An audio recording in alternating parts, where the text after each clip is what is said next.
భారతదేశ రాజకీయ పరిపాలనా చరిత్రలో 2026 జూన్ 10 ఒక ప్రత్యేకతను సంతరించుకోనుంది.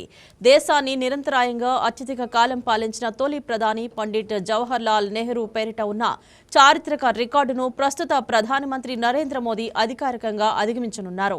స్వాతంత్ర్యం అనంతరం భారతదేశ నిర్మాణానికి పునాది వేసిన నెహ్రూ యుగం నుంచి ఆధునిక భారత అభివృద్ధి, సాంకేతిక పురోగతి, గ్లోబల్ డిప్లొమసీ దిశగా సాగుతున్న మోదీ యుగం వరకు దేశ రాజకీయ పరిపాలనా ప్రయాణాన్ని ఈ చారిత్రక సందర్భం మరోసారి గుర్తు చేస్తోంది. దాదాపు 7 దశాబ్దాల విరామంతో ఇద్దరు విభిన్న రాజకీయ సిద్ధాంతాలు, వేర్వేరు కాలాల్లో దేశాన్ని నడిపించిన నాయకుల పాలనా శైలిలు ఇప్పుడు చర్చనీయాంశంగా మారాయి. ఒకవైపు స్వాతంత్ర్యం తర్వాత దేశ నిర్మాణ బాధ్యతలను చేపట్టిన నెహ్రూ నాయకత్వం, మరోవైపు గ్లోబల్ స్థాయిలో భారత ప్రతిష్టను మరింత విస్తరించే దిశగా సాగుతున్న మోదీ పాలన. ఈ రెండిటి మధ్య భారతదేశం ఎదుర్కొన్న సవాళ్లు, సంక్షోభాలు, అభివృద్ధి దశలు పూర్తిగా భిన్నంగా ఉన్నాయి.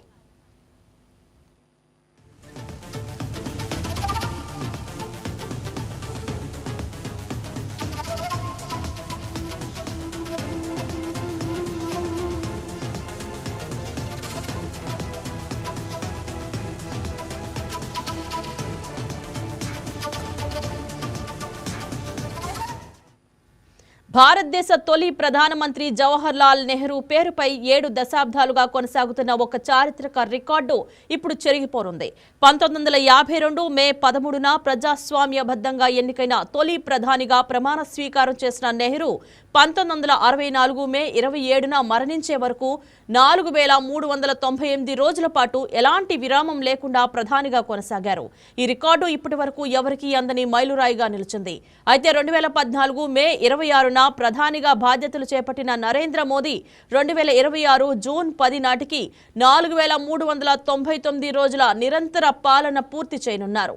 దీంతో స్వాతంత్ర్యం అనంతరం భారతదేశంలో అత్యధిక కాలం నిరంతరాయంగా ప్రధాని కొనసాగిన నాయకుడిగా కొత్త చరిత్ర సృష్టించనున్నారు.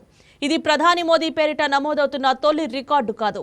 ఇప్పటికే వరుసగా ప్రధాని అత్యధిక కాలం కొనసాగిన ఇందిరాగాంధీ రికార్డును కూడా ఆయన అధిగమించారు. 1966 నుంచి 1977 వరకు 4077 రోజుల పాటు ప్రధానిగా కొనసాగిన ఇందిరాగాంధీ రికార్డును 2025 జూలైలో మోదీ దాటేశారు. ముఖ్యమంత్రిగా, ప్రధానిగా కలిపి చూసిన మోదీ మరో చరిత్ర సృష్టించారు. 2001 అక్టోబర్లో గుజరాత్ ముఖ్యమంత్రిగా బాధ్యతలు చేపట్టిన ఆయన 2026 మార్చి నాటికి సీఎంగా, పీఎంగా కలిపి 8931 రోజుల పాలనలో కొనసాగి సిక్కిం మాజీ ముఖ్యమంత్రి పవన్ కుమార్ చామ్లింగ్ పేరిట ఉన్న రికార్డును అధిగమించారు.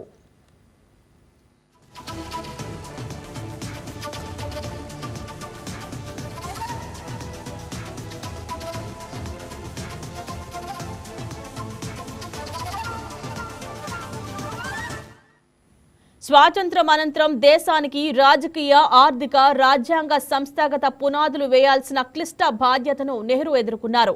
ప్రజాస్వామ్య వ్యవస్థను బలోపేతం చేయటం, ప్రణాళికాబద్ధ ఆర్థిక వ్యవస్థకు శ్రీకారం చుట్టడం, శాస్త్ర సాంకేతిక రంగాలకు పునాది వేయడం వంటి అంశాలలో నెహ్రూ కీలక పాత్ర పోషించారు. విదేశాంగ విధానంలో అలీనా ఉద్యమానికి నాయకత్వం వహిస్తూ ప్రపంచ రాజకీయాల్లో భారతదేశానికి ప్రత్యేక గుర్తింపు తీసుకొచ్చారు.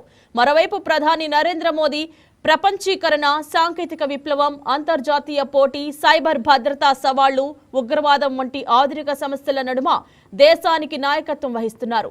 మోదీ హయాంలో భారత్ గ్లోబల్ వేదికపై మరింత ప్రభావవంతమైన దేశంగా ఎదుగుతుండగా అమెరికా, యూరప్, రష్యా, పశ్చిమాసియా, గ్లోబల్ సౌత్ దేశాలతో వ్యూహాత్మక సంబంధాలను సమతుల్యం చేస్తూ దౌత్య రంగంలో చురుకైన పాత్ర పోషిస్తుంది. దేశీయంగా కూడా మోదీ పాలనలో అనేక కీలక నిర్ణయాలు దేశ రాజకీయ చరిత్రలో ప్రత్యేక స్థానాన్ని సంపాదించాయి.